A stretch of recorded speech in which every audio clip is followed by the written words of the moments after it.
के हो? आशीष वर्मा जी के।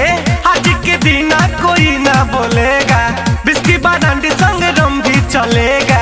ओहो रही मनी दोसरा से जोड़ा चीज घरे के छोड़ा, मजा ले लो ना आज बहरी के बहरी के बहरी के। ए भोला भैया मानो ना बात में हरी के नच जया डीजे पपी के। मानो ना बात में हरी के नच जया डीजे पपी के। कमल किशोर राजू वो भौजी मरी है तब। अरे मरवा लिहल जाई।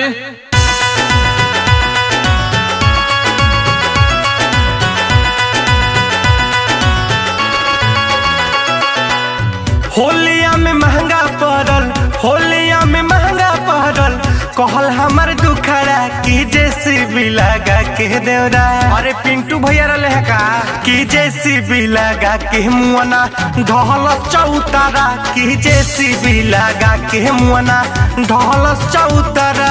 अरे केकर जेसीबी रहल हो? अरे ई जेसीबी बक्सर के टुन पाने के हो, तना के दरी गांव के अरविंद चलावत रहे हो।